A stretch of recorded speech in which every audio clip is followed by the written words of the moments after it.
Әр адам өз тегіне тартады. Араб шөлінде қиында ұзақ сапар шеккен бір шейх ұлына басынан кешкен оқиғаларды былай әңгімеледі. Бір алыс сапарға шыққан едім. Күн ұясына батып, төңірек қараңғылана бастаған кез, алыстан көзіме көрінген үйге қарай тұра жүрдім. Үйге жақындағанымда алдымнан бір әйел шықты. Жалғыз екенімді көргенде қайран қалып, "Сіз кімсіз? Бұл жерде не іздеп жүрсіз?" деді. "Мен Құдайы қонақпын" дедім. Әйелдің қабағы түйіліп үндемеді. Менімен ешқандай жұмысы болмай тамақ дайындауға кірісті. Дастарханда әзірлеп ас ішуге кірісті.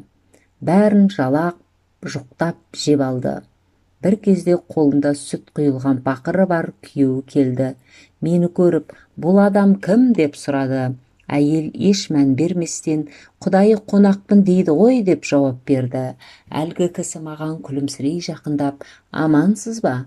Қош келдіңіз. Келгеніңізге қуаныштымын" деп бір тостаған сүт ұсынды.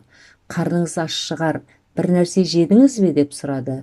Мен "Я ашпын" дегенімше әйеліне ұрса жөнелді. Екеуінің арасында ұрыс басталды. "Ұят емес пе?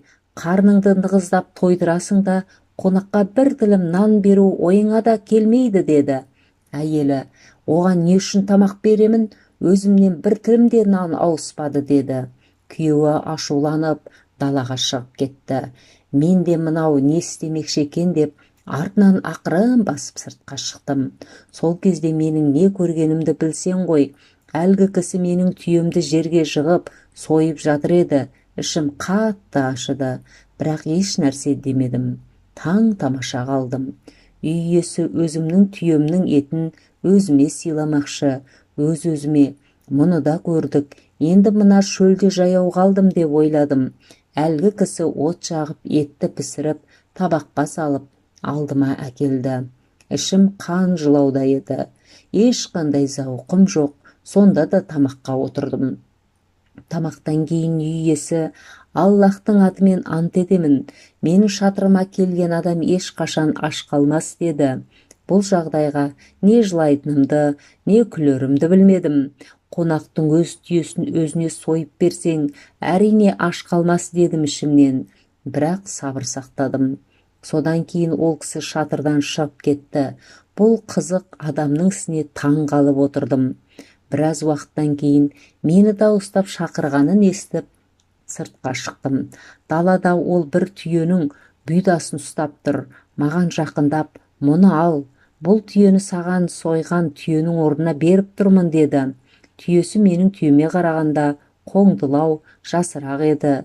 Ертеңіне күні таңертең жол жүрдім. Үй иесі маған нан, ыстық сүт, бір бөлек піскен ет ұсынды. Жылы-жылы сөйлеп шығарып салды. Ыстық шөлде күні бойы сапар шектім. Кешке жақын алдымнан кездескен үйге келдім. Мұнда мені бір әйел қарсы алды. Күлімсіреген, жылы жүзді әйел еді. "Сіз кімсіз?" деді. Мен "Құдайы қонақпын" дедім. Әйел "Қош келдіңіз, қуаныш әкелдіңіз. Құдайы қонаққа әр уақытта есігіміз ашық. Жоғары, төрге шығыңыз" деп мені ішке кіргізді. Өзі тездетіп тамақ дайындауға кірісті. Біраздан кейін дастарханға палау, қуырылған тауық, құрма, бал әкеліп қойды. "Тамаққа келіңіз, сізге үлкен дастархан жая алмағаным үшін ғафу етіңіз" деді. Қарным шұрылдап аш отыр едім, тамақ жеуге кірістім. Бір-екі түйір аузыма салғаным сол еді, әлгі әйелдің күйеуі кіріп келіп, суық, зілді дауыспен "Бұл адам кім?" деді. Әйел "Құдайы қонақ" деді.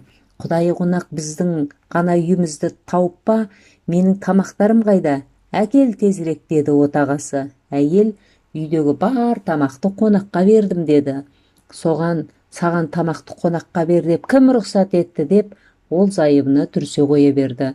Екеуінің арасында ұрыс басталды. Мен шыдай алмай күліп жібердім. Үй иесі маған сұсты қарап, "Неге күлесің?" деп сұрады. Мен басымнан өткен оқиғаны айтып бердім. Отағасы "Ол айтқан әйеліңіз менің қарындасым, ал оны күйеуі әйелімнің ағасы еді" деді. Бұл кездейсоқ жағдайға таң-тамаша қалдым. Әр нәрсе тегіне тартады екен ғой деп ойладым.